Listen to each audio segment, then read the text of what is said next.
Bien, seguimos en la mira. Federico Comesaña, un placer noches, compartir otro año contigo. Igualmente. ¿Y al gobierno le van a pegar con la política económica?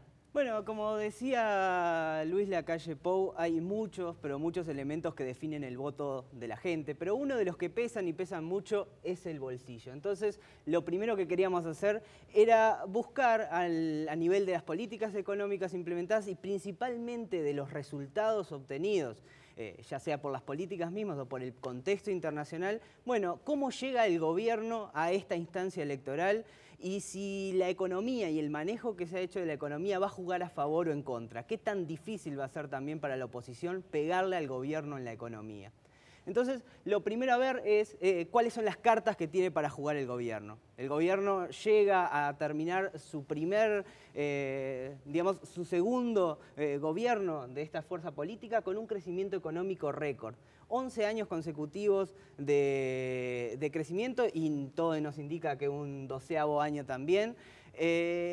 Y es la primera fuerza política que llega con 2 periodos ininterrumpidos de crecimiento. Sin embargo, eso en el bolsillo de la gente, bueno, no tiene por qué pegar directamente y vamos a ver que en los hechos sí pega. Porque el poder de compra, que es la capacidad que tiene la gente para comprar bienes y servicios, alcanza hoy en día su máximo nivel desde el año 74. Es decir, que si yo tomo mi decisión de a quién votar por cómo está mi situación económica hoy, lo que tendría que medir es este indicador y decir, bueno, nunca estuve mejor económicamente en mi situación personal desde el año 74. Y en eso tenemos un gráfico que podemos mostrar. Ese crecimiento del poder de compra fue acompañado además por una situación de estabilidad en el mercado laboral que tampoco tiene precedentes. Un desempleo de 6% que hasta ahora en la historia uruguaya tampoco, a partir de las estadísticas comparables, no lo pudimos alcanzar. Esos son etapas a favor, puntos a favor, cartas bastante fuertes que tiene el gobierno para jugar por el lado económico. Veamos ahora que hay algunas cuestiones sobre las cuales la oposición tiene para pegarle al gobierno. Podríamos hablar de los niveles inflacionarios altos, bastante altos que tiene la economía uruguaya, de 9%. Pero eso a la hora de ver cómo impacta en el bolsillo, si el salario crece por encima, como de hecho lo hizo, y el poder de compra responde y sigue creciendo, entonces la inflación no debería afectar esa decisión por parte de los uruguayos. La competitividad, lo que pasó es que nos encarecemos, suben los precios, suben los salarios, Uruguay se encarece de cara al exterior y eso es un problema. Pero es un problema que afecta quizás la rentabilidad de los exportadores y no del votante medio. Por lo tanto, es un elemento que poco quizás pese a la hora de decidir estas cuestiones. Las cuentas públicas en rojo, no es una novedad. De hecho, solo 1 o 2 años en la historia reciente, post-dictadura, pudimos tener un superávit. Siempre se gastó más de lo que se recibió por parte de los gobiernos. La eficiencia del gasto quizás sí sea un factor bastante más de mayor peso a la hora de pensar en qué consecuencias puede tener el manejo económico hacia los votos que pueda recibir el Frente Amplio para renovarse. Pero si hacemos un balance, quizás las cosas que más pesen sean las cuestiones que más impactan en el bolsillo y no tanto estas cuestiones que se le puede criticar, que son más de sustentabilidad de este crecimiento, de condiciones para mantener este crecimiento y esta situación económica, más allá de que el clima internacional se revierta. Cosas más de macroeconomía y que no repercuten tanto en la vida cotidiana de la gente, quizás, ¿no? Sí, o impactan indirectamente, futuro, ¿no? digamos. Cuestiones que digamos, pan para hoy, pan para mañana, eso quizás lo tengamos que poner en duda. Quizás Uruguay no pudo aprovechar esta bonanza para generar las condiciones que permitan seguir creciendo, seguir mejorando el poder de compra, seguir apuntando al desarrollo, aun cuando los vientos cambien en el exterior. Eso quizás haya quedado pendiente, pero que la bonanza económica se traspasó directamente al bolsillo de la gente, de eso no cabe duda. Durante los últimos años, las últimas 2 administraciones salieron de la pobreza 100.000 personas en promedio por año. Y eso es una carta muy pesada que le va a jugar muy a favor. Pegarle en la economía al gobierno sin caer en tecnicismos ni términos y conceptos abstractos es algo que a ningún asesor de campaña ni a ningún candidato le deseo. A ver, Luis, desde acá, cuando el Frente Amplio ganó, lo primero que hizo fue poner un ministro de Economía, como era Astori, que le diera certeza a la gente. ¿Certeza de qué? De que se iba a mantener todo tal cual estaba. En el segundo gobierno pasó lo mismo y ahora de alguna manera está pasando lo mismo, diciéndole a la gente, bueno, miren que va a ser Astori, de que todo se va a mantener, de que no va a haber cambios. Ahora le ha tocado o le llega el turno a los blancos y a los colorados de hacer lo mismo, de decirle a la gente, de darle señales, de decirle, miren que la política económica no se va a tocar o van a empezar a hacer experimentos.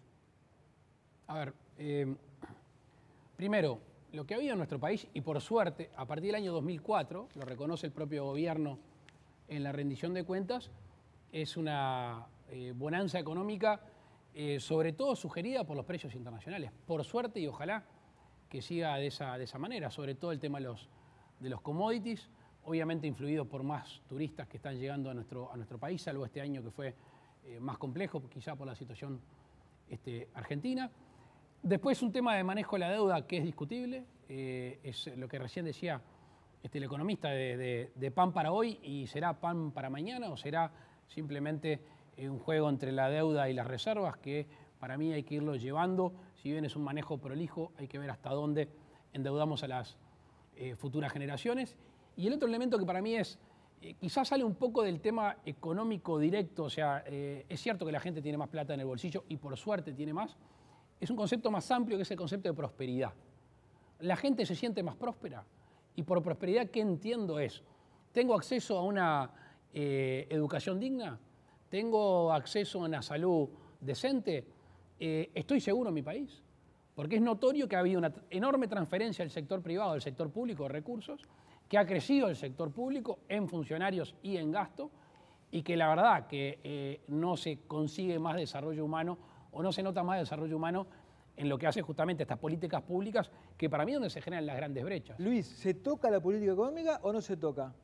Obviamente que se toca. Aparte de la política económica... ¿Se cambia el rumbo, digamos? Pará. Uno podría decir, si gana el Partido Nacional, ¿va a cambiar el rumbo de la política económica? Vamos a separar Bagre de Tararira. Primero, lo que ha habido una fortísima imposición hacia la gente, la reforma tributaria del 2007, más gente, se ensanchó la base y paga más. En estos tiempos estamos viendo un encarecimiento del costo de vida.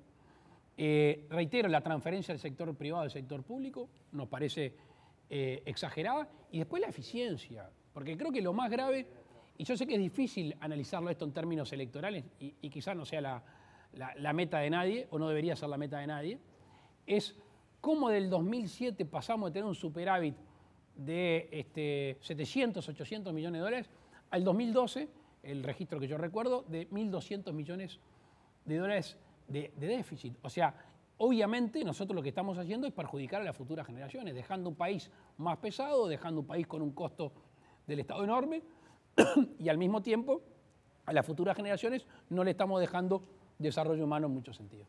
Muy bien. Ahora, ¿usted en la calle se compromete a que en su gobierno va a haber una austeridad fiscal que no hubo en ninguno de los gobiernos desde la salida de la dictadura a esta parte? Porque de hecho... ¿Y por qué podés afirmar que no ha habido? ¿En qué te basás que no ha habido? En los datos de cuentas públicas. Siempre se gastó más de lo que se... Siempre se gastó. Estás equivocado. Durante un año solamente, Luis. 93 para empezar es un año. Un año. Pero un no año. seas malo. Si yo hago un balance de todos los gobiernos... Siempre se gastó más de lo que... No me quiero meter en la tarea de él, ¿no? No, pero digo, ¿va a ser diferente su gobierno? Pero para un minuto.